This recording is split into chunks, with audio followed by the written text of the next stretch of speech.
ममता पर मोदी के हमले से तिलमिलाई तृणमूल कांग्रेस प्रवक्ता डेरेक ओब्रायन ने मोदी पर किया पलटवार। डेरेक ओब्रायन ने मोदी को बताया गुजरात का कसाई। ट्वीट में लिखा, गुजरात के कसाई पश्चिम बंगाल में आसमान से उतरे हैं। तृणमूल प्रवक्ता डेरेक ओब्रायन के मुताबिक मोदी के पास पश्चिम बंगाल के विकास मॉडल का जवाब नहीं, लिहाजा वो कर रहे हैं निजी हमले। टीएमसी नेता मुकुल रॉय और अमित मित्रा ने बोला मोदी पर हमला अभी से दिखने लगा है मोदी का अहंकार।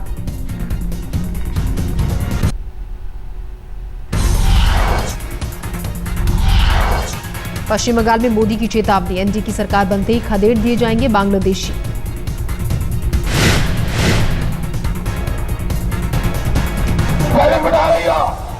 भाइयों बहनों लिख करके रखिए, 16 मई के बाद ये बांग्लादेशी बिस्तरा बोरिया बांध के तैयार रखेंगे। पश्चिम बंगाल में घुसकर मोदी ने ममता पर किया हमला।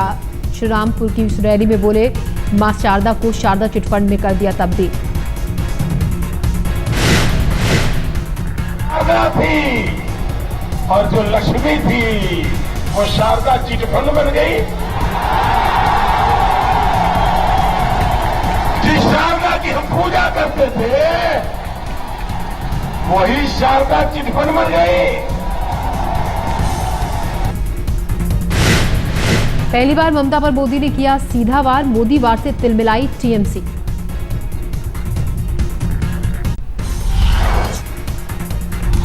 अरुण जेटली बोले राजनीति में आरोप प्रत्यारोप से कोई नहीं बनता निजी दुश्मन।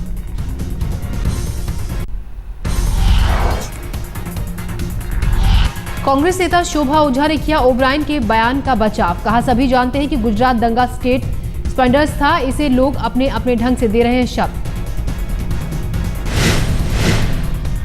देखिए, हिंदुस्तान के सभी नागरिक जानते हैं कि गुजरात में जो हुआ वो एक स्टेट स्पॉन्सर्ड दंगा था। सरकार का क्या रोल उसमें था, किसी से छुपा हुआ नहीं। अब उसको अलग अलग शब्दों में अलग अलग पार्टी कह रही।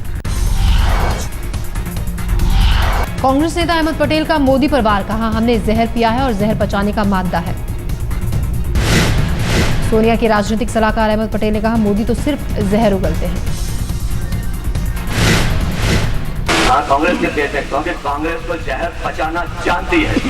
कांग्रेस ने जहर पचाया है, कांग्रेस ने बलिदान दिए हैं, कांग्रेस ने शहादत दी है। आपने तो सिर्फ जहर उगलने का काम किया है, आपने तो जहर पैदा किया है।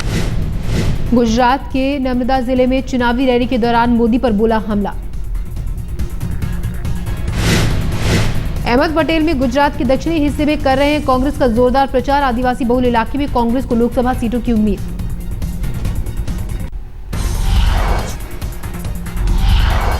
राहुल गांधी ने पंजाब की भटिंडा में उठाया सिख विस्थापितों का मुद्दा। कहा गुजरात में भगाए जा रहे हैं पाकिस्तान से आए सिख।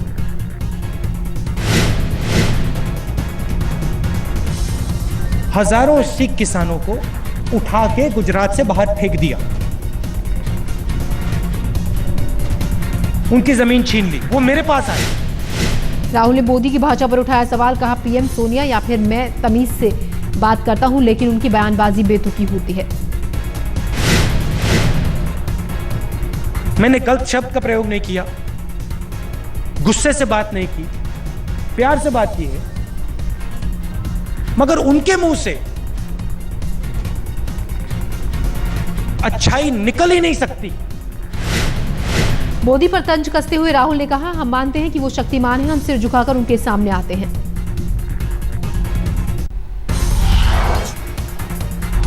कांग्रेस ने कहा रामदेव पर पाबंदी से नहीं चलेगा काम, रामदेव को जेल या पागलखाना भेजा जाए। बाबा रामदेव पे तो एट्रोसिटी एक्ट के तहत एफआईआर दर्ज होनी चाहिए और उस आदमी की सही जगह या तो जेल है या पागलखाना है। फारूक अब्दुल्ला ने कल श्रीनगर में रैली के दौरान कहा मोदी सत्ता में आए तो भारत से अलग हो जाएगा कश्मीर। हो गया तो कश्मीर हिंदुस्तान के साथ नहीं रहेगा। मैं इस लिहाज के सामने कहता हूं फिर का फर्ज कश्मीर को कबूल नहीं है।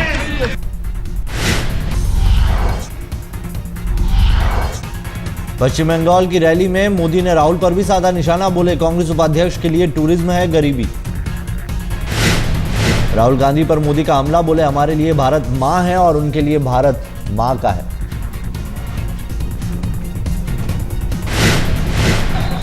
हमारे लिए भारत हमारी मां का है, आपके लिए भारत तुम्हारी मां का है।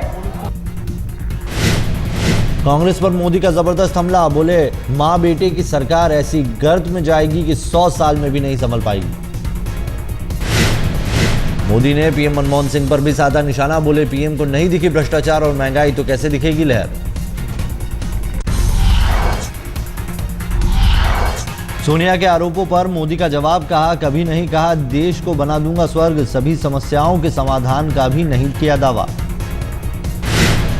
रॉबर्ट वाड्रा पर कार्रवाई को लेकर पूछे गए सवाल पर मोदी का जवाब, आईपीएल और फिक्सिंग विवाद से मोदी ने झाड़ा पल्ला, एक इंटरव्यू में बोले सही जगह पर रख चुका हूं अपनी बात। दूरदर्शन के इंटरव्यू में बोले मोदी, मैंने अरविंद केजरीवाल को कभी नहीं कहा पाकिस्तान का एजेंट। आप पार्टी के नेता टेक्नोलॉजी के माध्यम से कहीं जुड़ गया, उससे जुड़ गया, हमें कोई मिठाई बांटनी हुई, ये क्या है? मेरे सवाल है और जो एजेंट शब्द जिससे जुड़ा है वो प्लेबिसाइट की जिन्होंने बात की उसके संबंध में जुड़ा है। रायबरेली में गुजरात सीएम पर बरसी प्रियंका, मोदी के 56 इंच के सीने वाले बयान का दिया करारा जवाब। प्रियंका ने कहा देश चलाने के लिए 56 इंच का सीना नहीं, दरिया जैसा दिल चाहिए। ये भारत देश है, इसे चलाने के लिए 56 इंच के सीने की जरूरत नहीं है, इसे चलाने के लिए दरिया जैसा दिल चाहिए। रॉबर्ट वाड्रा के आरोपों को लेकर प्रियंका का बीजेपी पर पलटवार, बोली बौखलाए चूहे की तरह दौड़ रही है पार्टी। बीजेपी ने रॉबर्ट वाड्रा पर जारी की है वीडियो फिल्म का नाम है जमीन का कारोबारी या गुनहगार। दामाद की और इवन बीजेपी ने वीडियो के साथ जारी की दामाद श्री नाम की बुकलेट, वाड्रा के कारोबार का कच्चा चिट्ठा होने का दावा।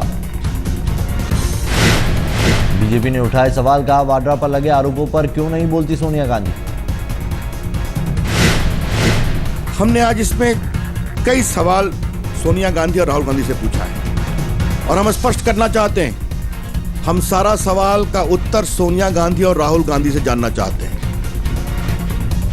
क्योंकि इन दोनों के प्रोत्साहन के बिना इतना बड़ा कारोबार खड़ा नहीं हो सकता था।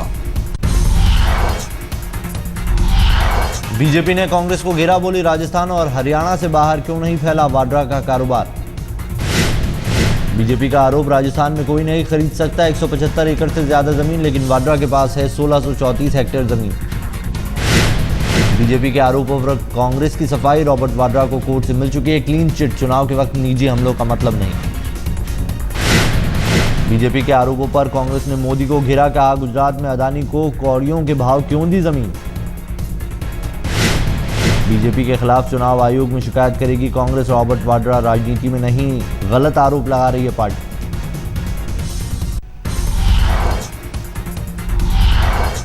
आंध्र में सोनिया का इंदिरा कार्ड, कहा विपक्ष में छवि खराब कराने का चलाया था अभियान, लेकिन मेडक की जनता ने दिया था जवाब। इंदिरा अम्मा पर हमला बोलने का अभियान चलाया, जिस प्यार से उन्हें अपनाया, अपना जबरदस्त समर्थन दिया, उसे मैं शब्दों में नहीं कह सकती। कांग्रेस नेता अहमद पटेल ने मोदी को दी चुनौती, कहा हिम्मत है तो सीधा मेरा नाम लेकर दिखाएं गुजरात के सीएम। मोदी ने बिना नाम लिए साधा था निशाना, कहा था 10 जनपद के करीबी नेता का मीट कारोबारी से है रिश्ता। गुजरात में राज बब्बर ने भी मोदी पर साधा निशाना, कहा मोक्ष प्राप्ति के लिए गंगा मैया ने गुजरात सीएम को बुलाया है बनारस। आज तक के कार्यक्रम सीधी बात में बीजेपी नेता नितिन गडकरी का बड़ा दावा, बीजेपी सत्ता में आई तो खत्म होगा अनुच्छेद 370। सीधी बात में बीजेपी के पूर्व अध्यक्ष नितिन गडकरी का दावा, जम्मू कश्मीर में लागू होगा कॉमन सिविल कोड। भारतीय जनता पार्टी को common civil code article 370 is a part of our ideology, इसमें आप नई बात क्या पूछ रहे हो? तो अगर फर्ज कीजिए आपकी सरकार बनती है तो क्या आप इन चीजों को बदलने की कोशिश करेंगे? क्यों नहीं करेंगे?